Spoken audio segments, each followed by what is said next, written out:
You're listening to the School Leadership Reimagined podcast, episode 293. How do builders like us make a dramatic difference in the lives of our students in spite of all the obstacles we face?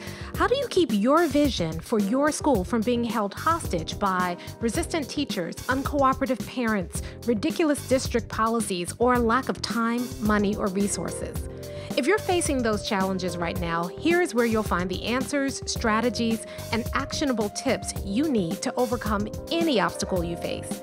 You don't have to wait to make a difference in the lives of the people you serve. You can turn your school into a success story right now with the people and resources you already have. Let's get started. Hey builders, welcome to another episode of the School Leadership Reimagined podcast. I'm your host, Robin Jackson. And today we're going to do something that I've been doing for the last few years. Usually the last podcast of the year, or the first podcast of the year, I share with you lessons that I learned in the previous year that I'm taking with me into the new year. And normally I have a list, top 5 lessons, top 3 lessons, but you want to know something? This year, there's really just one big lesson. And because I am hard-headed, I had to learn the lesson over and over and over again. Hopefully I've learned it by now, and I want to share that lesson with you. So this last year was a tough year for me. It was, there were some great things that happened during this year, but it was a tough year for me. And it was tough because I didn't learn this lesson. And that lesson is this: you got to stick with what works. So I am an entrepreneur at heart. I had a lemonade stand when I was a kid. We sold food on the side of the road. My sister and I started a catering company.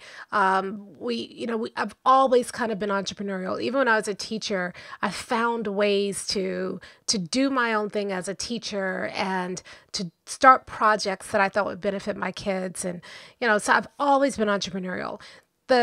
That comes with some good things and it comes with some bad things. The good thing about it is that it creates innovation. It helps me to be very innovative, helps me to be very creative. A lot of what I learned from writing that I eventually used in creating Never Work Harder Than Your Students came from being entrepreneurial in my own practice as a teacher. Buildership University, Mind Steps, all of those things are from my entrepreneurial bent. So, those are some of the benefits of being an entrepreneur. Here's the downside. When you are entrepreneurial at heart, you don't ever stick with anything. You're always chasing the new thing. You have a million ideas and you run all of those ideas down. And while that is great for starting businesses and great for starting programs, it's not great for sustaining the work. And this year, and I suspect that this isn't the only year, but this year I really felt some of the downside of having that entrepreneurial mindset. Now, I know I'm not alone. I know that many of you are entrepreneurial, although you might not even think of yourself that way. But many of you are creative. Many of you are innovative. Many of you are always kind of pushing the envelope. Many of you are always trying something new and creating new things for your school. And schools reward that. When you are a teacher coming up with something new every year, finding ways to inject new life into your lessons, that's part of what made you a great teacher. And even when you become an administrator, the school system itself, because the year, every year it's like a reset. You get to start all over again. It fools you into thinking that every year you are starting all over again. When in reality, if you're building something, every year you're just adding on and building to what you've already started building. You're not starting from scratch. And so a lot of us have this mindset that I call entrepreneurial, but it's a mindset that says, oh, we always need to be doing the next thing, the new thing. We're always innovating. And the challenge when you do that is that you never stick with anything long enough to make it work. So in 2023, my word of the year for 2023 was focus. And I cut everything out and I focused on just a few things. And we had an amazing year, 2023. 2023, we really, we dove into Buildership University. We built Buildership University to what it is today. It's Amazing. We did a lot of work, a deep work, really thinking about how to set people up for success in Buildership University. We transformed a lot of the Buildership University. We got rid of the stuff that wasn't working. We built some of the things that were working. I mean, it was a great year. And that level of discipline also gave me a level of peace because I wasn't going all over the place. I wasn't doing all the things. I was just focusing on, I'd committed to doing it for a year, and I did it for a year and it worked. So you would think that in 2024, because it worked so well in 2023, I would just do the same thing, but no, I'm a glutton for punishment. So in 2024, I said, okay, so that works. So now let's try something new. And then let's try the next thing. And then because I was neglecting the main thing, then all of these other things started showing up. All these other issues started showing up. And I created trouble for myself that I didn't need. And then when I got back to the main thing, I was trying to regain ground that I'd lost instead of just sticking to the main thing already. And the big lesson that I learned, and it's embarrassing. I mean, I hate admitting it to you, but it's the truth. That's what happened. The big lesson I learned is this.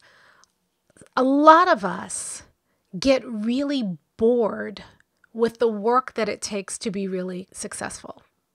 You may have heard me say this before. I had a mentor once who said success is boring and big success is big boring. And he was trying to get across to me the idea that what it takes to be successful is more than just a great idea. It's more than just a great new technique or a program.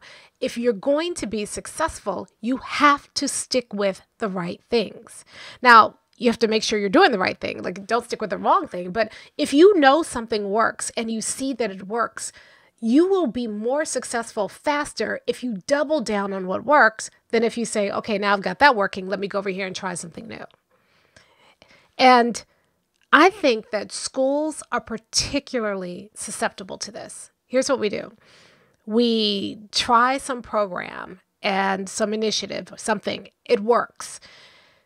The next year, instead of just saying, okay, that worked so well last year, let's just get better at it this year, we say, okay, that works. Now let's get a new thing. And we get so propelled by that success that we think, oh, we made that thing work, so let's try this new thing because that'll work too. Instead of sticking with the thing we've already done.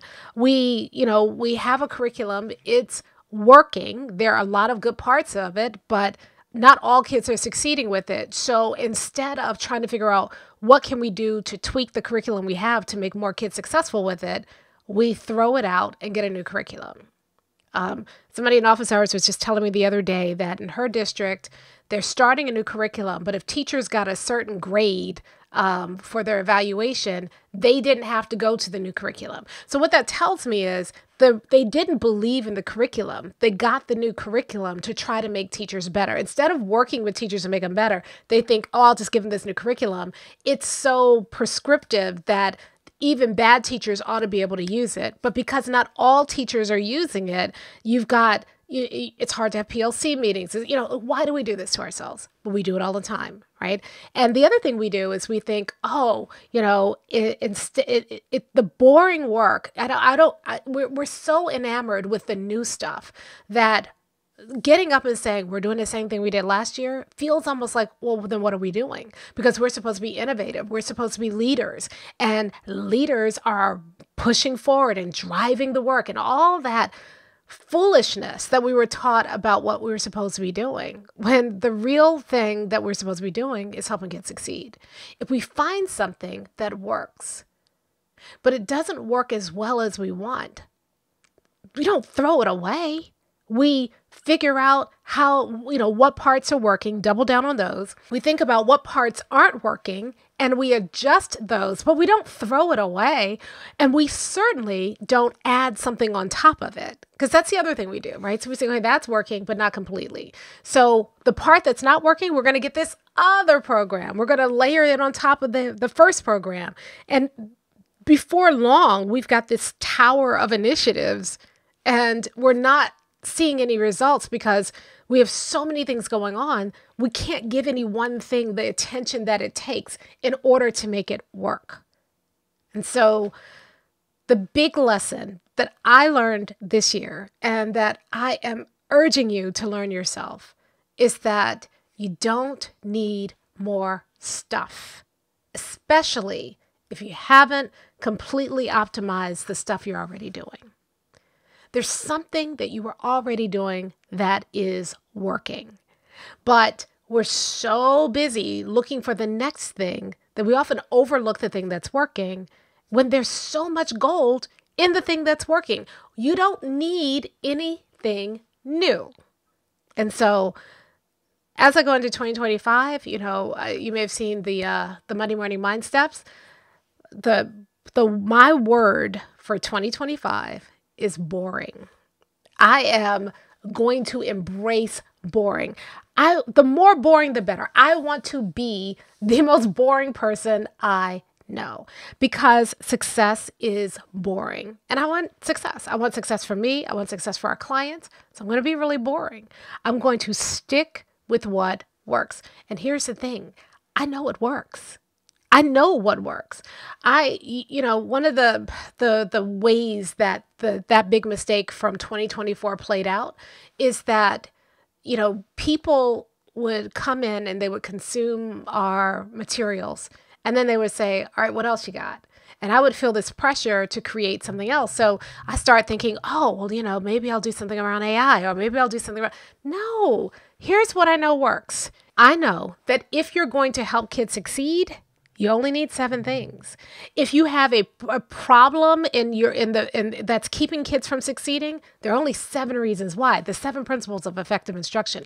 Those principles do not change. They are true no matter what kind of teacher you are, no matter what level of teacher you are, no matter what kids you're teaching. Those 7 principles work. Why am I looking for something else new? A lot of people will call me up and they'll say, hey, last year we did this education guru. So this year we want to do your book. Well, did you apply the stuff from last year's book? Well, we did some, but we did some others. Do you know that my book is kind of antithetical to what that other author is telling you to do? Well, no, I didn't really realize that, but we want to get a diversity of perspectives. And it's no. Pick a horse and ride it. If you believe this will work, stick with it and make it work. I believe with all my heart, and I have almost 20 years of experience working with schools to tell me that I am not wrong, that the 7 principles of effective instruction are all you need. People are like, oh, well, what about this? We're doing PBIS. We're doing it. No, do you have the 7 principles? Are they all working effectively in your school? If not, you've got plenty to do. You don't need anything else. Get that working, get it working right. I also know that when it comes to running a school, you need 3 things. The Buildership model. You need a compelling purpose, you need committed people, and you need coherent processes. Every single problem you have in school is because you don't have a compelling purpose, or you don't have committed people, or you don't have a coherent process. And that means that every solution to every problem you have in school is going to come down to anchoring in your compelling purpose, making sure that you build commitment in your people, or creating more coherent processes. That's it. Now, I wish that I could be more profound than that. I am tempted, especially when I look at, some of my colleagues in this space where every other week they're coming up with something new. But the truth is, that's the boring facts of it all. Those 3 things, that's all you need. It's boring, but it works. And so I used to feel kind of weird, people, you gave the speech about this. What else you got a speech about? I remember I was talking to a potential client and they wanted me to do a keynote speech and then 2 breakout sessions. So I talked to them about a keynote, and the keynote was going to be about those 3 big things, the Buildership model. And then the breakout sessions were going to take, 2 of the 3 big things, and I would do a breakout session on each of those. And they said, oh, okay, that's nice. Well, what else do you have? And I thought, what do you mean what else I have? That's it. That's the whole, that when well, we want something about this. And so why did you call me? Because that's what I talk about. And I'm getting back to that. I don't want to, I found that, I was succumbing to the pressure to come up with something new. You don't need anything new. I don't have to come up with anything new. I found what works. That's what I'm going to talk about. That's what I'm going to teach about. That's what I'm going to support. And I'm going to stop trying to come up with all this new stuff. And, I'm a curious person. So I read a lot. I look at stuff. But the problem is that sometimes being that curiosity can lead to shiny object syndrome. So they talk about curiosity killed the cat.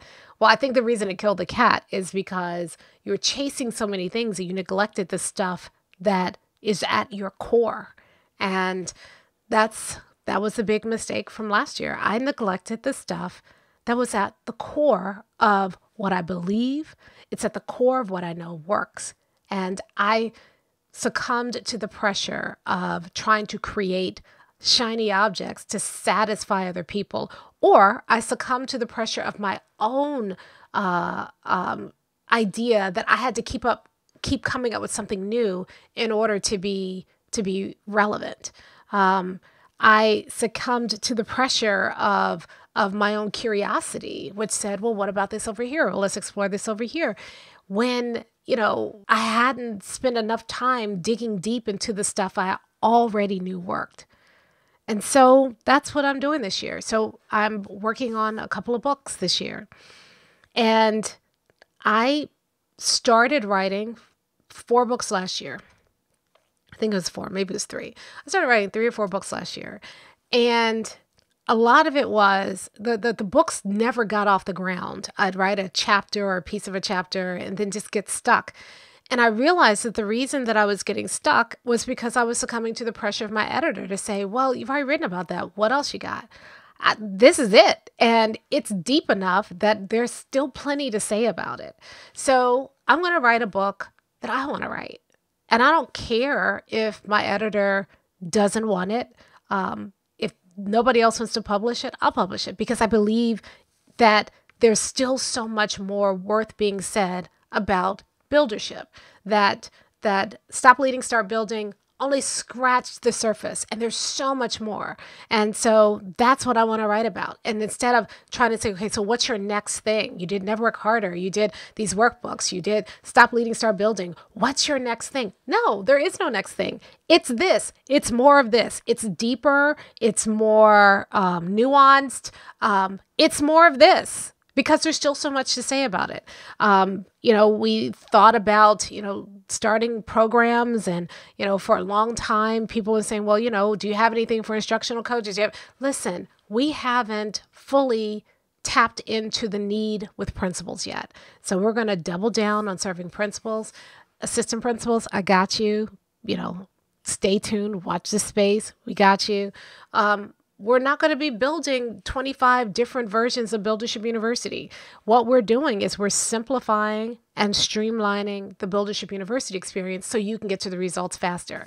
We're not starting a whole bunch of new projects. It's just this. This is it. And getting to the point where I'm okay with that, where I'm proud of it, where I am, where I can resist the pressure to keep providing and serving up something new every 2 seconds. That's the biggest lesson of 2024 for me. I don't know if it's because I'm getting old or I don't know what it is, but I found myself getting cranky a lot more in 2024, and cranky for no reason, or at least no reason on the surface. But I think the reason that I was feeling cranky or crankier than normal, depending on who you talk to.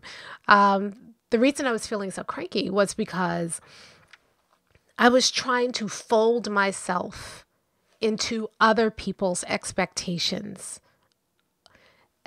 I've been in this work a long time, and a lot of the time that I've spent doing this work has been innovating, changing the conversation, and getting to the point where now I say, okay, we've innovated, we've figured it out. Now let's get really good at that. Finding value in that work has been hard for me. And I think that the crankiness was just really around people's feeling the pressure of other people's expectations. So I've been going on about me. What does it have to do with you? I suspect that many of you are feeling a similar pressure. Maybe it's because you're new to the principalship and there's this pressure that other people put on you and you put on yourself. Other people put in this pressure. You're new. What are you going to do? Are you going to, I hired you to turn the school around. You're supposed to come in and make a difference, or you're just like the last person. There's pressure that other people are placing on you with expectations of what you're going to do in your new position. And then you have some pressure. If you're new to the principalship, you spent years dreaming about how you would do it differently. And now that you're in the position, you realize that there are all these barriers keeping you from doing what you want to do. And you feel this pressure to perform and to be amazing. Or you are new to a position. Maybe you've been a principal before, but you're feeling pressure on yourself. Like, I should figure this out by now. This should be easier the second or the third time around. And it isn't. For some of you, the pressure is you've been a principal for a few years and you thought you'd be further along by now. You thought your school would have been transformed by now, or you thought that you would have made such a difference that you'd be at the district level by now. And you're starting to wonder if maybe this is even something you want to do anymore, because instead of doing the work that you really want to do, you are putting out a whole bunch of fires and solving the same 5 problems over and over again. And you're putting a lot of pressure on you. And so you are looking for something new, something that you can do different. And it's not even about being innovative anymore. Some of it is just, can I just relieve the pressure?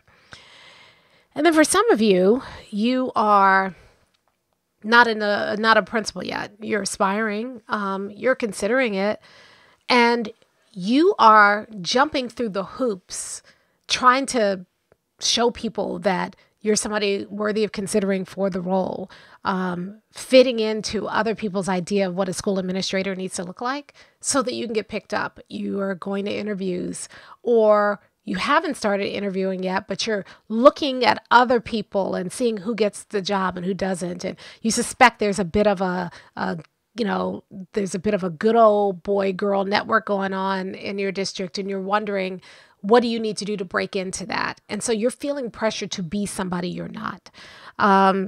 If you are still in the classroom, you may be feeling pressure to innovate. Like, all right, I saw you're a decent teacher, but they're withholding that highest designation for you unless you do something magical. We're all facing that same pressure. And something we don't talk about, probably we should talk about it, we don't. But I just want you to know I feel it too. And this year, I'm rejecting it. Just not giving into it. I'm going to do what I know to do and what I know that works. I'm going to let the results speak for themselves. I'm going to be patient with myself while the results are being created. And I'm going to learn to embrace boring. So my challenge to you, as you think about the lessons that you've learned from 2024, and I do believe we all should do that. We should sit down and just be reflective. This is a great time of the year to be reflective, because there's still time to make shifts so that you can make a difference this school year with these kids, the ones you have right now. But as you reflect on that, I want you to ask yourself, am I doing this because it's something I want to do, or am I doing this because it's something I feel the pressure to do? Am I trying to make a shift or a change because I'm not experiencing the results that I want and I'm just impatient? Or am I making a shift or change because it's something that I really believe I should be doing? Most of all, I want you to ask yourself, is this something that I really believe in? Is this at the core of what I believe? And therefore I'm doing it because it's at the core? Or have I drifted away from my core? Have I gotten away from why I became an educator in the first place? And how do I get back to that? Because at the end of the day, you got to live with you. And it doesn't matter what anybody else says. Did you come in? Did you do what you believed was right? And that's what's going to help you make the difference that you came here to make. So forget everybody else's pressure. Forget everybody else's expectations. Forget feeling like you have to change and innovate all the time. What works? What do you know works? Double down on that. Do more of that. Those of you who are in BU, you're going to hear me say this a lot. I'm going to be your broken record. I'm going to be talking, when we come to office hours, I'm going to be saying the over and over again, let's stick with what we know. Let's not get distracted. Because if you're feeling overwhelmed right now, it's probably because you're trying to do everything else and BU. No, you got to focus. You got to do the boring stuff, because the boring stuff is what gets you the big results, right? Success is boring, big success, big boring, right? Those of you who are not in BU, as you're looking at the content, you might get bored with it a little bit. But if you're not doing it, you have no right to get bored. If you're doing it, you won't get bored because you'll see the results. So that's my big lesson. I wish I had a list of 5 or 6. I just have one, but it's an important one. And I'm inviting you to join me this year in getting back to what works, doubling down on that, and being boring like a builder. I'll talk to you next time. Hey, if you're ready to get started being a builder right away, then I want to invite you to join us at Buildership University. It's our exclusive online community for builders just like you, where you'll be able to get the exact training that you need to turn your school into a success story right now with the people and resources you already have. Inside, you'll find our best online courses, live trainings with me, tons of resources, templates, and exemplars, and monthly live office hours with me, where you can ask me anything and get my help on whatever challenge you're facing right now. If you're tired of hitting obstacle after obstacle and you're sick of tiny little incremental gains each year, if you're ready to make a dramatic difference in your school right now, then you need to join Buildership University. Just go to buildershipuniversity.com and get started writing your school success story today.